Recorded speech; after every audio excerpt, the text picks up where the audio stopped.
우리가 보통 고려 하면 어떤 이미지가 떠오르시나요? 아마 팔만대장경이나 상감청자 뭐 이런 것들이겠죠?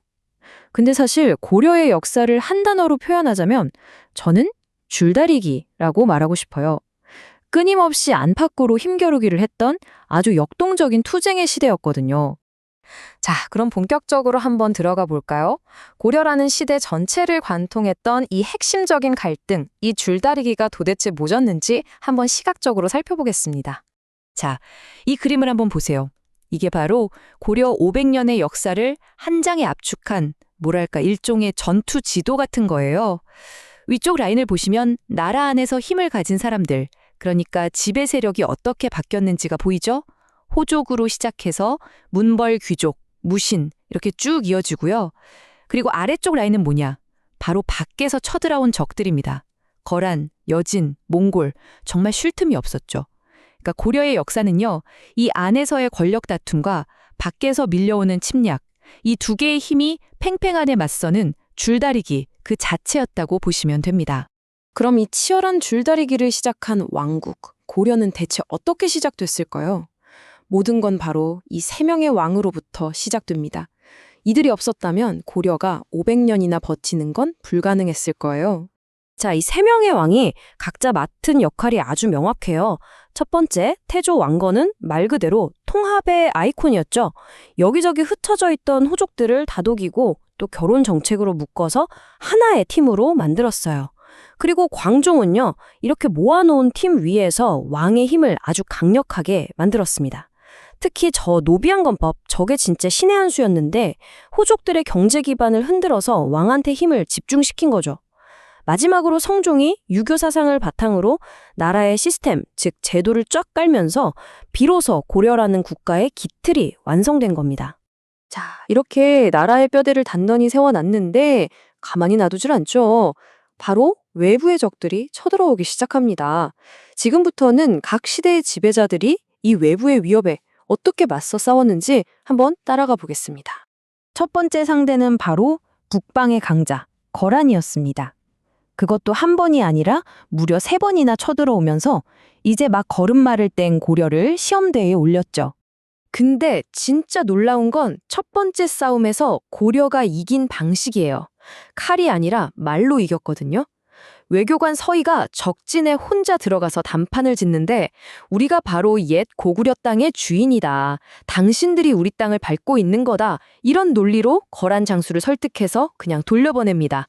심지어 땅까지 얻어와요. 정말 대단하죠. 하지만 말이 통하는 건 딱 거기까지였습니다. 거란이 결국 3번째 침략을 감행했을 때 이제 더 이상 대화는 무의미했죠. 이번에는 장군이 나설 차례였습니다. 이 지긋지긋한 전쟁을 힘으로 끝내야만 했어요. 그리고 그 결과가 바로 이 귀주대첩입니다. 강감찬 장군이 거란군을 말 그대로 전멸시켜버리죠. 이 승리가 얼마나 중요했냐면 이 전투 하나로 고려는 이후 100년 동안 북쪽 국경 걱정 없이 안정적으로 발전할 수 있게 됩니다. 고려가 결코 만만한 상대가 아니라는 걸 제대로 보여준 거죠. 거란을 물리치고 나니 이번엔 여진족이 새로운 강자로 떠올랐습니다. 이때 나라를 이끌던 문벌 귀족들은 이전과는 다른 전략을 택하는데요. 바로 선제 공격이었습니다. 당시 여진족은 기병이 엄청나게 강했거든요. 그래서 윤관 장군이 여기에 맞서기 위한 특수부대, 바로 별무반을 만듭니다. 기병, 보병에 심지어 승려들로 구성된 부대까지 있었어요. 이 별무반이 정말 혁혁한 공을 세워서 여진족을 몰아내고 동북 구성이라는 요새까지 쌌습니다. 그런데 안타깝게도 이걸 지키는 게 너무 힘들다는 내부의 반대 때문에 결국 그 땅을 다시 여진에게 돌려주고 말죠. 그리고 마침내 인류 역사상 가장 거대한 제국 몽골이 고려를 찾아옵니다. 이때부터 거의 100년에 가까운 정말 끔찍하고 파괴적인 전쟁이 시작돼요. 당시 고려의 권력은 글 쓰는 문신들이 아니라 칼 쓰는 무신들이 쥐고 있었습니다. 이들은 세계 최강의 몽골 기병대와 정면으로 싸우는 건 무리라고 판단하고 수도를 강화도라는 섬으로 옮겨버려요. 바다를 건너지 못하는 몽골군의 약점을 파고들어 수십 년간 끈질기게 저항한 거죠. 결국 고려 정부는 몽골에 항복을 하지만 이야기는 여기서 끝나지 않습니다. 삼별초라는 특수부대는 우리는 항복할 수 없다며 끝까지 저항을 이어갑니다. 강화도에서 진도로, 그리고 마지막엔 제주도까지. 섬을 옮겨 다니며 나라를 잃은 군대가 벌인 정말 처절하고도 마지막이었던 항전이었죠. 길고 긴 전쟁이 끝나고 고려는 원나라의 간섭을 받는 나라가 됩니다. 이 과정에서 원나라에 빌붙어서 부와 권력을 쌓은 새로운 지배층, 바로 권문세족이 등장하죠. 하지만 이대로 무너질 고려가 아니었습니다. 공민왕이라는 왕이 등장해서 이 모든 걸 되돌리려는 정말 대담한 개혁을 시작합니다. 친원파를 내쫓고 몽골의 간섭기구를 없애고 빼앗겼던 땅도 되찾아오죠. 무너져가는 고려를 다시 일으켜 세우려는 마지막 불꽃 같은 노력이었습니다. 자, 지금까지 계속 전쟁 이야기만 한 것 같은데요. 고려가 이렇게 500년 가까이 버틸 수 있었던 건 싸움만 잘해서가 아니에요. 고려는 다른 나라에는 없는 아주 독특한 정치, 사회 시스템을 가지고 있었습니다.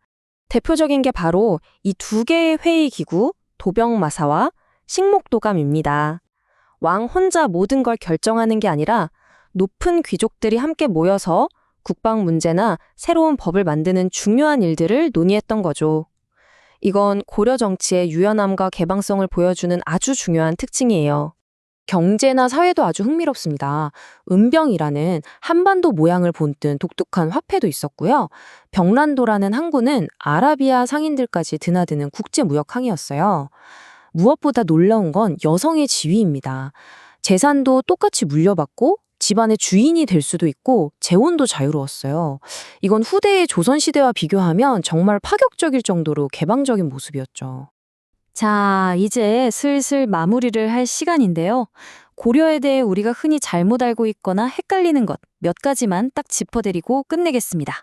이것만 알아도 어디 가서 역사 좀 아는구나 하는 소리 들으실 수 있을 거예요. 아까 잠깐 언급했던 독특한 이름의 회의기구, 식목도감, 기억나시죠? 이름 때문에 많은 분들이 오해를 하곤 합니다. 이름에 나무 목자가 들어가서 무슨 농업이나 살림을 담당하는 곳이라고 생각하기 쉬운데요. 전혀 아닙니다.